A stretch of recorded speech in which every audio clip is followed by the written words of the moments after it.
उनके दिलों में भी बड़ी करुणा होती थी, संत स्वभाव के ही वो भी होते थे, किंतु उनके अपने नियम होते थे, वो नियमों से बाहर नहीं जाना चाहते थे। आज साधु आपके साथ थोड़ा कॉम्प्रोमाइज कर लेते हैं, थोड़ा हंस लेते हैं और थोड़ा समझा करके चलते हैं, वो भी अपने नियमों का पालन करते हैं, प्यार पुचकार करके कर लेते हैं, ठीक है ना। तो हमारे लिए साधु का स्वभाव भी समझ लेना, वह स्वभाव को समझना भी बहुत जरूरी है आहार में, कि वो कोई साधु मनाने से मानने वाले नहीं है, उनको मनाने की जरूरत नहीं है। यस कर दिया, दे दिया, उन्होंने हाथ बंद कर दिया, अलग कर दिया। कई साधु हैं कि हाथ रखते हैं, एक बार मना करते, दो बार करते, फिर उनको लगता है कि चलो बेचारा बोल रहा है तो हाथ खुला कर देते हैं, फिर वो ले लेते हैं। तो स्वभाव को भी समझे कि किसका नेचर कैसा है, उस स्वभाव को समझते हुए देखिए कितनी बातें आपको बता दी, कितनी बातें आ गई। आज क्या क्या बताया, दानशाला कैसी होनी चाहिए, है ना, उसमें क्या होना चाहिए, क्या नहीं होना चाहिए, आहार हमें कैसा देना चाहिए, कौन से माह में, कौन सी ऋतु में कौन सा आहार दिया जाता है, प्रकृति के अनुसार कैसे आहार देना चाहिए, शुद्धियों का पालन कैसे करना चाहिए, हाथ कहीं भी नहीं लगाना चाहिए, आदि आदि बातें, हड़बड़ी नहीं करना चाहिए, खींचातानी नहीं करना चाहिए, मन ही मन शुद्ध भाव रखना चाहिए, नमोकार मंत्र का ध्यान करते हुए, उच्चारण करते हुए, उच्चारण मतलब मन ही मन उच्चारण करते हुए हमें भोजन देना चाहिए। इन सारी बातों का ध्यान हर एक व्यक्ति को चौके में रखना ही है। बात समझ में आ रही सबके?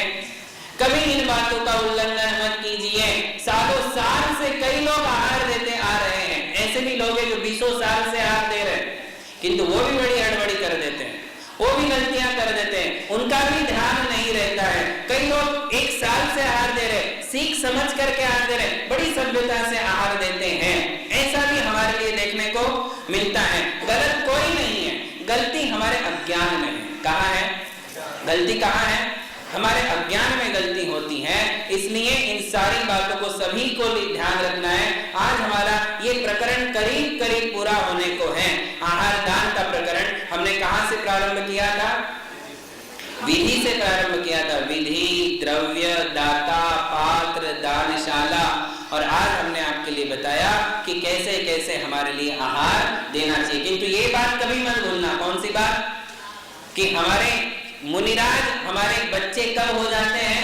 जब हम उनकी सेवा करते हैं। और आप बच्चे कब हो जाते हो? जब आप उनसे ज्ञान लेते हो। आप तो बड़ी जोर से कहते हो, दे दे थोड़ा ज्ञान गुरुवर तेरा क्या घट जाएगा। क्या बोलते हैं आप? घट, तुम्हारा क्या घट जाएगा? बोले थोड़ा ज्ञान और दे दो। और हम बोले कि दे दे थोड़ा आहार, तेरा क्या घट जाएगा। साधु आपको कभी नहीं बोलेंगे कि भैया थोड़ा और आहार देते, और चौका लगा ले, ठीक से आहार दे, तुझे तो बनाते ही नहीं आता है, तू तो कैसे बनाता है, मुझे बिल्कुल तुम्हारा बनाया हुआ भाता नहीं है। किसी प्रकार की बात साधु तुम्हारे सामने नहीं रखेंगे, वो कभी बोलेंगे ही नहीं। आएंगे मौन लेकर के आएंगे, आहार लेंगे, मौन से आहार ले लेंगे, जैसा आया है वैसा ले लेंगे, और उसके बाद बैठ करके सबको पीछे से आशीर्वाद दे करके चले जाएंगे। पूरे दिन भर में वो शिकायत करने वाले इस साधुओं का स्वभाव है। आप सोचिए कि सारे परेशानियों को झेल के भी पी जाते हैं, किंतु किसी के सामने शिकायत नहीं करते कि ऐसा क्यों दे दिया, क्यों ऐसे देते हो, क्यों ऐसा करते हो।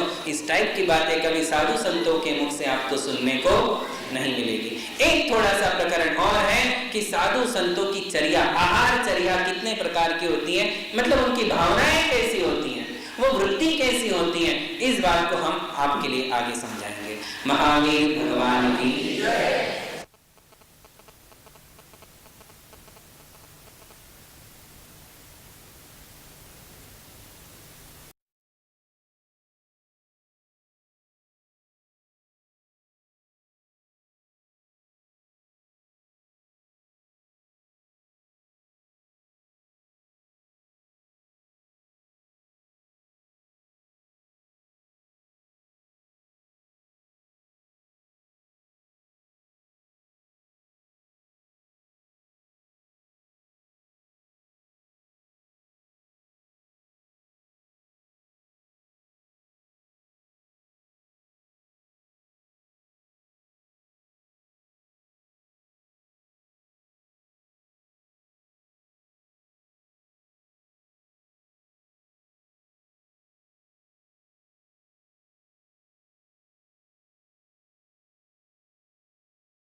जिसमें आप नाम सुने होंगे जयपुर के श्रीमान सुशील जी जैन, आज 90 साल की उम्र में है और उन्होंने आज तक बरसों से करीबन 60 साल से वो साधु संतों की बीमारियों का ही इलाज करते हैं और उसके लिए खास उनकी बहुत बड़ी औषधशाला है जयपुर में और वो वहां भक्तामर स्तोत्र का प्रयोग करते हैं और भक्तामर को बोलते हुए उनके जितने भी काम करने वाले लोग हैं, नौकर नहीं है, सेवाएं देने वाले लोग उनके पास है, श्रावक, एक श्रावकों की टीम उनके पास है। वे श्रावक औषधशाला में जाते हैं, रसशाला में जाते हैं, उनके निर्देशन में दवाइयां बनाते हैं, कूटना होता है, पीसना होता है, छानना होता है, ये सारे काम वहां होते हैं। तो वो भक्तामर स्तोत्र का निरंतर पाठ वहां चलता है, कोई भी दूसरी बात नहीं चलती है। इसका भी प्रभाव है। आप साधु संतों के हिसाब से चौके करते हो, अपने घर में भी आप भोजन बनाते हो, यदि भक्तामर स्तोत्र का पाठ करते हुए ये काम करोगे तो उसमें एक अतिशय जागरूक हो जाता है। वो दवाइयां वैसी बनाते हैं और उनकी दवाइयां भारतवर्ष के हर साधु संतों के लिए जाती हैं और उनका इलाज हो जाता है, ठीक हो जाते हैं, बड़ी से बड़ी बीमारी का इलाज वे कर लेते हैं। तो ये औषध दान भी एक बहुत बड़ा विज्ञान है। विवेक और विज्ञान की बहुत आवश्यकता है। उल्टी सीधी दवाई यदि हमने दे दी, देखिए आधे अधूरे वैद्य जो है वो कोई काम के नहीं है। जब हम वैद्य है ही नहीं तो फिर हमारे लिए नीम हकीम खतरे की जान है कि नहीं? तो वैसा काम नहीं करना। यदि हमारा ज्ञान अधूरा है, हम डॉक्टर है ही नहीं, हम वैद्य है ही नहीं, पहले तो ये फीलिंग करो आप कि मैं वैद्य नहीं हूं, है कि नहीं? तो फिर आप सोचोगे कि अब वैद्य जब हूं ही नहीं तो औषधि देना मेरा काम, औषधियों का प्रबंध करना आपका काम है। कौन सा काम है? यदि आप वैद्य नहीं हो, यदि आप आयुर्वेद नहीं जानते, साधुओं की प्रकृति और ऋतु का भान आपको नहीं है, ज्ञान नहीं है, तो फिर आप औषधियों का प्रबंध करें। भावना है कि साधु संत स्वस्थ रहें, साधु संतों को बीमारी ना हो, बीमारी होती तो बहुत जल्द उनको स्वास्थ्य मिले, इस प्रकार की भावना प्रतिदिन भाना।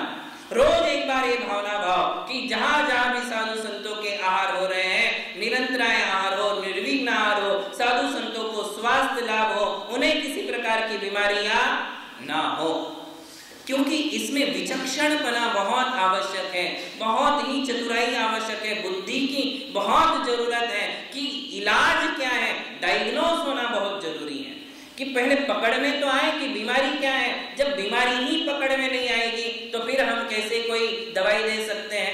कई बार ऐसा होता है कि मालूम ही नहीं है कि है क्या बीमारी और हम कहते महाराज ये ले लो, महाराज ये ले लो, महाराज ये ले लो, शायद इससे ठीक हो जाए, शायद इससे ठीक हो जाए। कोई प्रयोगशाला है लेबोरेटरी है कि महाराज के ऊपर प्रयोग करेंगे कि ये लेके देखो, ये लेके देखो, ये लेके देखो, उल्टी सीधी बीमारी दवाई चली जाएगी और बहुत बड़ी बीमारी होने का खतरा हो जाता है। इसलिए हमारे लिए साइलेंट रहना चाहिए। क्या करना?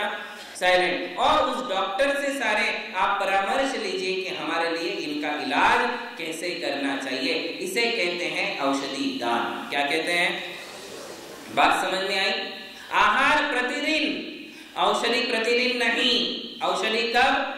जब उनके लिए कोई खास बीमारी हो जाती है। कई ऐसी बीमारी हैं जो बिना दवाइयों के ठीक हो जाती हैं, तो फिर वहां दवाइयों का कोई काम नहीं है। तो इस प्रकार आहार दान के साथ साथ औषधि दान भी हमारे लिए करते रहना चाहिए।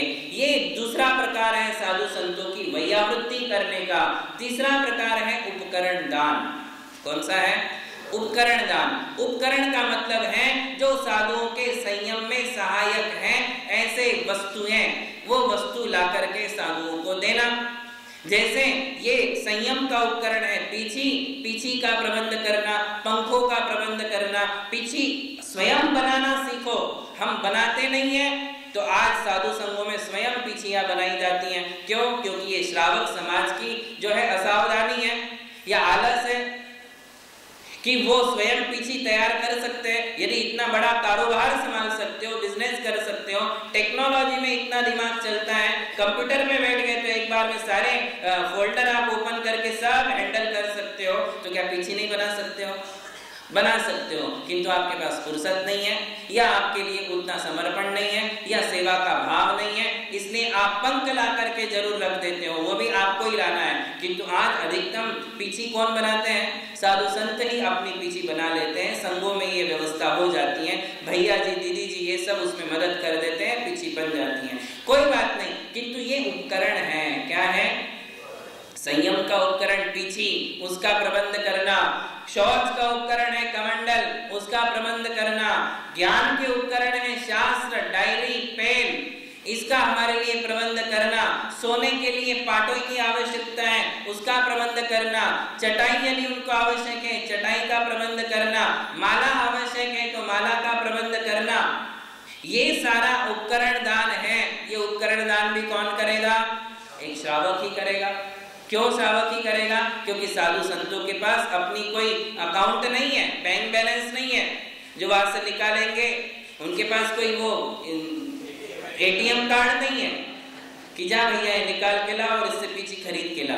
ये सारे काम नहीं हो सकते हैं। वो सारा परिग्रह, संसार, परिवार छोड़ करके त्यागी बने हैं, तो उनकी चर्या का ध्यान रखना ये श्रावक समाज का कर्तव्य है। तो उनके पीछे कमंडल, शास्त्र आदि उपकरणों, माता जी हैं तो माता जी के लिए साड़ी का प्रबंध करना। एल्लक जी, शुल्लक जी हैं, उनके लिए कपड़ों का प्रबंध, लंगोट है, दुपट्टा है। भैया हैं तो उनके लिए धोती दुपट्टे का प्रबंध करना। ये सब किसका काम है? श्रावक का काम है। आहार दान में भी, औषध दान में भी, उपकरण दान में भी। केवल पीछीधारी नहीं, पीछीधारियों के साथ जो प्रतिमाधारी भैया दीदी रहते हैं उनका भोजन कौन कराएगा? वो बीमार पड़े तो उनको दवाई का प्रबंध कौन करेगा? ऐसा तो नहीं है भैया जी बीमार हो घर चले जाओ, ऐसा नहीं है। जो साधुओं के साथ हैं वे सारे प्रतिमाधारी, व्रती, ब्रह्मचारी, ब्रह्मचारिणी दीदी, इन सबके आहार का, औषध का और उपकरण का, उनके लिए भी कपड़े, उनके लिए भी शास्त्र, उनके लिए भी पाटी पेंसिल, जो कुछ भी लगता है उन सब का प्रबंध किसे करना चाहिए? श्रावकों ने, गृहस्थों ने करना चाहिए। ये तीसरे प्रकार का दान है उपकरण दान। क्या कहते हैं इसको? उपकरण दान। और चौथा दान है वसति का दान। कौन सा? वसति का। वसति का शब्द का अर्थ आपको बताया था, साधुओं के लिए रहने के लिए जो योग्य निवास स्थान है उसे वसति का कहते हैं। इसका प्रबंध भी कौन करेंगे? श्रावक करेंगे। साधु संत आते हैं, जाते हैं, 1 दिन के लिए, 2 दिन के लिए, 3 दिन के लिए, 1 महीना के लिए, 4 महीना के लिए यदि कोई साधु आकर के रहते हैं तो उनके लिए वसतिका का प्रबंध करना। वसतिका ऐसी होनी चाहिए जो उनके लिए संयम में सहायक बने। बहुत ज्यादा गर्मी यदि उसमें है तो आकुल व्याकुल हो जाएंगे। बहुत ज्यादा शीत की बाधा भी उसमें ना हो, गर्मी की बाधा भी उसमें ना हो, उमस भी ना हो, घबराहट भी ना हो। शरीर जैसा आपका है वैसे ही साधु संतों का है। इसलिए कैसी वसतिका होनी चाहिए? जो हवेदार हो, हवा भी अच्छे से खेलती हो, प्रशस्त हो, जिसमें किसी प्रकार के आधुनिक उपकरण ना हो, आधुनिक उपकरणों से रहित हो। गृहस्थी के कोई भी उपकरण उसमें नहीं हो। ऐसा ना लगे कि कहीं जैसा कोई गृहस्थ का घर हो, ऐसा जिसमें नहीं लगता है उसे वसतिका कहते हैं। अत्याधुनिक, आधुनिक गृहस्थ के वस्तुओं से जो बिल्कुल रहित है, हवेदार है, धूल नहीं उड़ती है, ऐसी वसतिका हो जहां मच्छरों का बहुत ज्यादा उपसर्ग नहीं है, मच्छर ना हो, चींटियां ना हो, प्रासुक भूमि हो, ऐसी वसतिका हमारे लिए साधु संतों के लिए सोचनी चाहिए। एक बार बना ली, बन गई, फिर तो उसका लाभ सारे साधु संतों को हो जाता है। किंतु वसतिका का अधिकतम प्रबंध कब करना पड़ता है पता है आपको? विहार में। कहाँ करना पड़ता है? विहार में भी ये ध्यान रखना। खास करके वसतिका का ध्यान किसमें करना है? विहार में। एक जगह से दूसरी जगह जाने के लिए भले आपके लिए महुआ बहुत नजदीक है, किंतु साधु को जाने के लिए कितने दिन लगेंगे? एटलीस्ट 10 दिन तो लगेंगे। यदि 200 किलोमीटर है, 20 किलोमीटर पर डे चले तो कितने? 10 दिन लगेंगे। अब 10 दिन 10 आहार उनके विहार में होंगे, 10 रुकने के लिए उन्हें जगह चाहिए। नाइट हॉल्ट करना है और सुबह का आहार करना है। 2 जगह हमारे लिए देखनी पड़ती है। तो ये कौन देखेगा? श्रावक ही देखेगा। हम नौकरों के भरोसे छोड़ देते हैं। 4 नौकर लगा देते हैं। अरे तो नौकर पैसे के लिए काम करता है, उसके मन में सेवा और भक्ति के भाव बिल्कुल नहीं होते हैं। होते हैं क्या, आप बताइए? यदि किस पेड वर्कर आपने रखे हैं तो पेड वर्कर के मन में कोई सेवा है, रत्नत्रय के प्रति कोई समर्पण है, साधना के प्रति कोई उसका भाव है? कोई सेवा भैया वृत्ति का भाव नहीं है। उसको तो जितना मिलना है उतना काम उसको करना है। तो नौकरों के भरोसे नहीं चलना चाहिए। एक ऐसा कार्यकर्ता होना ही चाहिए, संघ संचालक जिसे कहते हैं, कि आज समूह को यहाँ से यदि महुआ जाना है तो हमें किस तरीके से प्लानिंग करना चाहिए। एक गृहस्थ से नहीं होता है, 4 लोग मिलकर के करो, 4 नहीं होता है तो एक समाज मिलकर के उनका प्रबंध करो। किंतु ये कर्तव्य किसका है? समाज का है। बिना समाज के साधु एक जगह से दूसरे जगह नहीं जा सकते हैं। रास्ते में कहीं भी जैन समाज नहीं है तो कौन ध्यान रखेगा? ये हमारा कर्तव्य है कि कोई भी साधु हो, हमें साधुओं के परंपरा से कोई लेना देना नहीं है। साधु के कहाँ जन्म लिया है, कहाँ के हैं, कर्नाटक, दक्षिण, एमपी, उत्तर, महाराष्ट्र, मध्य प्रदेश, कहाँ के, इससे कोई लेना देना नहीं है। ये निर्ग्रंथ दिगंबर मुद्रा है और जैन शासन के प्रति समर्पित है। ये भगवान महावीर के पथ पर चलने वाली मुद्रा है। इसके लिए सेवा देना मेरा कर्तव्य है, ऐसा प्रत्येक व्यक्ति ने विचार करना चाहिए। ऐसा नहीं कि समाज देख लेगी, अध्यक्ष देख लेंगे, ट्रस्टीज देख लेंगे, मुझे तो क्या करना है। हर व्यक्ति के मन में ये जागरूकता होनी चाहिए। उसे धर्मात्मा कहते हैं, जो दूसरों के ऊपर डाल दे, समय आने पर पीछे हट जाए, समय आने पर घर में ही छिप करके रह जाए, सामने नहीं आए कि महाराज कोई काम कह दे, ट्रस्टीज कोई काम कह दे और मैं फंस नहीं जाऊं। यदि ऐसे ओछे भाव है तो व्यक्ति धर्मात्मा नहीं हो सकता है। हमारे लिए ऐसे समय में आगे आना चाहिए। कहा था ना, पाप समय निर्बल बनो, पुण्य समय बलवान। भूलना नहीं इस सूत्र को अपने जीवन का आधार बना लो, सब जगह काम में आएगा। इतना सा सूत्र यदि समझ जाओगे तो आप बराबर निर्णय लोगे। निर्णय लेने से आप कभी नहीं चूकोगे कि पाप के समय मुझे पीछे रहना है, पुण्य के समय मुझे आगे रहना है। तो साधु संत यदि आज विहार करके कहीं जाना चाहते हैं तो एक दिन की पूजा अभिषेक छूट जाए तो चल जाएगा, पहले उनकी व्यवस्था करना बहुत जरूरी है। उनकी व्यवस्था कौन करेगा? तो हर व्यक्ति ने ये सोचना चाहिए। यदि 10 व्यक्ति तैयार हैं तो 11वें ने ये नहीं सोचना कि 10 तो तैयार हो ही गए ऑलरेडी, मुझे क्या करना है।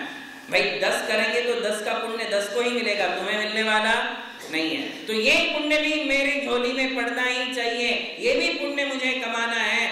सबसे ज्यादा पुण्य का लाभ यदि कहीं होता है तो विहार में होता है। एक जगह आने के बाद, एक जगह रुकने के बाद तो सभी लोग सेवा करते हैं। ये ध्यान रखो, यहाँ है तो सब लोग सेवा करेंगे, घर यहाँ से नजदीक है, एक बार नहीं 4 बार आ जाओ, कौन सी बड़ी बात है? कोई बड़ी बात नहीं है कि सुबह आ गए, दोपहर आ गए, शाम आ गए, आहार दे दिया, प्रवचन सुन लिया, सेवा कर ली, जब बुलाया तब आ गए। ये कोई भी कर सकता है। एक जगह जब साधु संत रुके कोई भी चौका लगा सकता है, एक जगह जब साधु संत रुके कोई भी उनकी सेवा कर सकता है। किंतु विहार की सेवा सबसे बड़ी सेवा है, उससे बढ़कर के कोई पुण्य नहीं है। साधु संतों से यदि हमारे लिए बहुत पुण्य लाभ लेना है तो वो विहार में हमारे लिए मिलेगा, क्योंकि बहुत बड़ी सेवा है, भागम भाग होती है। सुबह उनका आहार होता है, आपको शाम की जगह देखने जाना है, शाम की जगह हो गई तो सुबह के आहार की जगह देखने जाना है। वहां वसति का कौन सा दान? वसतिका जिसकी है उसको दान का फल मिलेगा। किंतु प्रबंध किसने किया? वसतिका का उस श्रावक ने। उसने जाकर के हाथ जोड़े, पांव पड़े, उसको समझाया, भैया हमारे गुरु है, निर्ग्रंथ है, एक बार यहाँ लेते, पैदल ही चलते, सारी बातें उसको समझानी पड़ती हैं, फिर भी नहीं मानता है तो उसको दूसरी व्यवस्था करनी पड़ती है। ये सारी व्यवस्थाओं में जो उसके विचार चल रहे हैं, जो उसको बार बार आकुलता हो रही है कि कहाँ रुकाना है, कहाँ रुकाना है, उस समय जो पुण्य का बंद हो रहा है वो तीव्र पुण्य होता है। क्योंकि निरंतर उसके विचारों में महाराज जी को कहाँ रुकना, नाइट हॉल्ट कहाँ करना, सूर्यास्त के पहले कहाँ वो रुक सकते हैं, कितनी दूर उनको चलाना है, उनका स्वास्थ्य कैसा है, कितना चल सकते हैं, ये सारी व्यवस्थाओं की आकुलता आपके मन में चल रही है। और वो आकुलता, वो समारंभ, वो आरंभ तुम्हारे लिए महान पुण्य कर्म का बंध उनका आहार कहाँ कराना है, कहाँ उनको ले जाना, आहार के लिए कुआं कहाँ है, कुआं नजदीक होना चाहिए, रुकने की व्यवस्था होनी चाहिए, वहां उनके लिए आहार की व्यवस्था होनी चाहिए। कोई एक झमेले है? कितनी बातों का प्रबंधन करना पड़ता है बिहार में। फिर उनके साथ एक गाड़ी, उनका सामान रखना है, दो बार उतारना, 2 बार चढ़ाना, पाटे उतारना, पाटे चढ़ाना, चौके का सामान उतारना चढ़ाना, कितने काम है। कोई साधारण बात है? कभी आज तक आपने सोचा भी नहीं होगा कि साधु का विहार कैसा होता है, देखा भी नहीं होगा। थोड़ा नजदीक जाकर के देखो कि साधु का विहार कैसे कराना पड़ता है और कौन कौन सी परेशानियों का सामना उस समय साधु को भी करना पड़ता है और श्रावक को भी करना पड़ता है। उनको तो रोज 20-25 किलोमीटर चलना है, सो चलते ही है, 25, 30, 35 किलोमीटर चले जाते हैं, एक बार का आहार करते हैं। और आपको बता दूं कि एक जगह जब रुकते हैं तो आहार ठीक से हो भी जाता है। जब विहार में रहते हैं 35 किलोमीटर चलने के बाद क्या आहार जाने वाला है बताइए आप? पानी चला जाता है, भोजन बहुत कम हो जाता है, आहार की मात्रा कम हो जाती है, फिर भी उनको लगातार चलना ही चलना है। बहुत कठिन तपस्या है, पैदल ही चलना है, धूप रहती है, कड़ी धूप ऊपर से लग रही है, नीचे से रास्ता तप रहा है, नीचे से पैर जलते, ऊपर से सिर गर्म होता है, फिर भी विहार करते हैं। बरसात है, बीच में कहीं रुकते नहीं है, बरसात में भीगते हुए निकल जाते हैं। ठंडी है, सुबह की ठंडी सहते हुए निकल जाते हैं। जिस समय आप चद्दर और रजाई ओढ़ करके गरम गरम सो रहे होते हो, उस समय हमारे साधु संत ठंडी के दिनों में विहार करते रहते हैं। कोई साधारण तपस्या है? और ऐसे तपस्वियों की सेवा आप नहीं करोगे तो किसकी सेवा करोगे और कब करोगे? यहाँ कोई हवा पानी की दिक्कत नहीं है, कोई बरसात की दिक्कत नहीं है, ना धूप की दिक्कत है। अभी तो हम बिल्कुल वसतिका के अंदर 4 महीना है, अब सेवा करो, कोई बड़ी बात नहीं है। बुरा लग रहा होगा आपको, किंतु बात बिल्कुल सही है। ये जो 4 महीने की सेवा है ये विशेष नहीं मानी जाती है। विशेष सेवा कौन सी है? विहार की। और ऐसे समय हमारे लिए साधु संतों में किसी प्रकार का भेद नहीं करके, हर साधु पैदल चलेगा, हर साधु गर्म रास्ते की धूप सहेगा, हर साधु बरसात ठंडी और धूप सहेगा, तो उनमें क्या भेद करना कि ये साधु जाएंगे तो उनके साथ तो हम निकल जाएंगे, ये साधु है तो हमारी कोई इच्छा नहीं है, हमारा कोई मानस नहीं बन रहा है। क्यों भेद करना?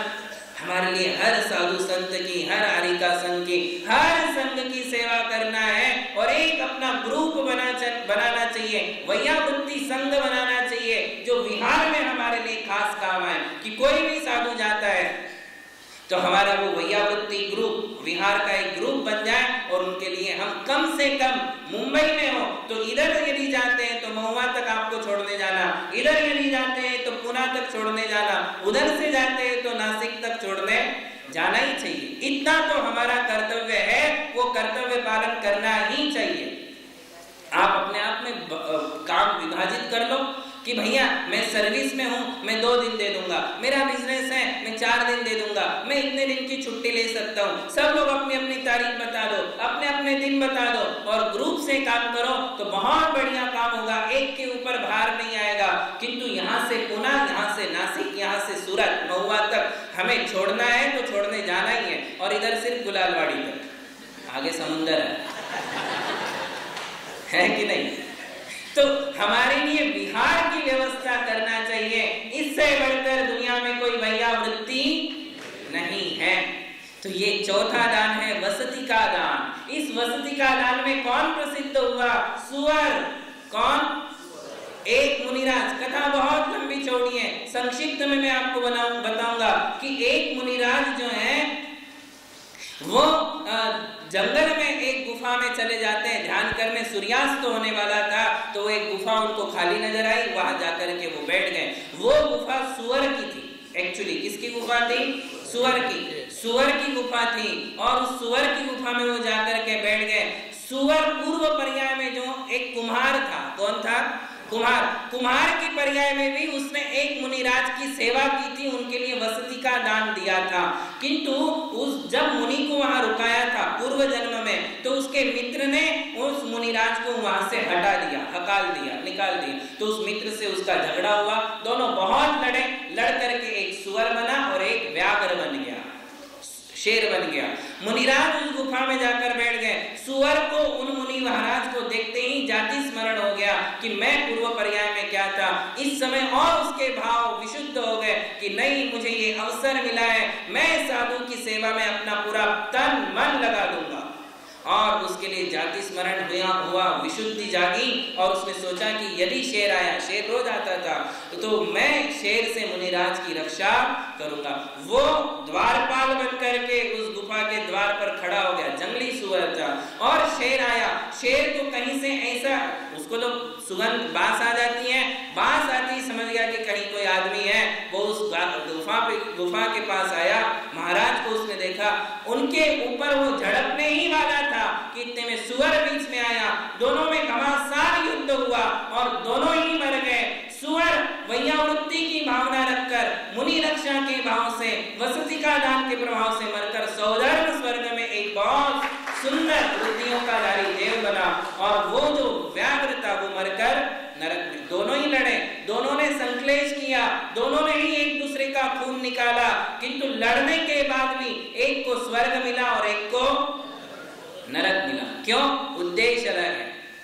कभी भी झगड़ा हो रहा है तो झगड़े का एक ही उद्देश्य नहीं हो सकता है। कभी कभी संक्लेश करने में मुनि रक्षा के भाव है, तीर्थ रक्षा के भाव है, मंदिर मूर्तियों के रक्षा के भाव है, वहां भी संक्लेश करना पड़ता है, किंतु वो संक्लेश हमारी सदगति का कारण है। और ये संक्लेश जो मुनियों का अपाय करने के लिए तुले हुए हैं, मुनियों को तकलीफ देने में तुले हुए हैं, ऐसे लोग भी जो संक्लेश करते वो मरकर नरक गति के पात्र बनते हैं। तो ये वसतिका दान का प्रभाव है। हमारे लिए साधु संतों की सेवा चारों प्रकार से करना है, आहार दान के द्वारा, औषध दान के द्वारा, उपकरण दान के द्वारा और वसतिका दान के द्वारा।